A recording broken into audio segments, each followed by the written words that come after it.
નમસ્કાર મિત્રો, હું માલકી આનંદ. આજના મારા મિની બ્લોગમાં તમારું હાર્દિક સ્વાગત છે. આજ આપણે મસ્ત મજાનું ગુડ મોર્નિંગ થઈ ગયું હતું ને આપણે આપણા કુળદેવી માં સખત અને માં મેરડી ને માં ડોલી ને માતાજીના દર્શન કરીને આપણી સવાર પડી ગઈ હતી ને પછી અહીંયાથી આપણે જવાનું હતું આપણી વાડીએ ને વાડીએ જતાં વાડીના માર્ગમાં આપણે રામાપીરનું મંદિર આવે એ રામાપીરના મંદિરમાં જઈને દર્શન કરી લીધા અને દર્શન કરીને પછી આપણે જો અહીંયા થોડોક નાનો એવો વિડીયો ઉતાર્યો હતો તો તમે જોઈ લો એ વિડીયો ને અહીંયા થોડાક ભાવિ ભક્તો બેઠા હતા.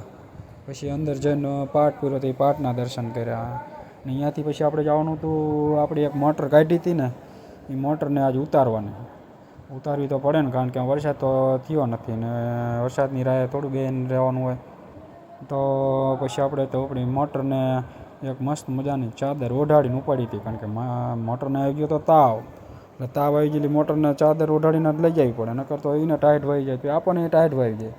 ને આપણે ઓલી ચિત્રોડીવાળી નદી આવે નદી ઉપર જો પલ ચાલુ થઈ ગયો હતો ને પલ ઉપર થાય ને આપણે જતા હતા. જો આ પલ બંધ હોય ને વરસાદની સિઝન હોય એટલે થોડુંક ક્યાવર આવે વાડીએ જવાનું. પછી અહીંયાથી ઉપડ્યા હતા આપણે વાડીએ જઈને હાંધા બાંધા કરીને મોટર ઉતારવાનું કરી દીધું ચાલુ.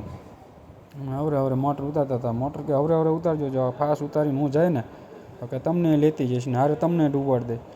પછી આપણે હવે મોટર ઉતારી પછી આપણી વાડીનો એક નાનો એવો વિડીયો ઉતાર્યો હતો. અને આજે આપણે જવાનું હતું કલ્યાણપુર રામાપીર દર્શન કરવા માટે. આજે અષાઢી બીજ હતી ને એટલે એ બ્લોગ જોવો હોય તો આપણા પેજને ફોલો કરી દો.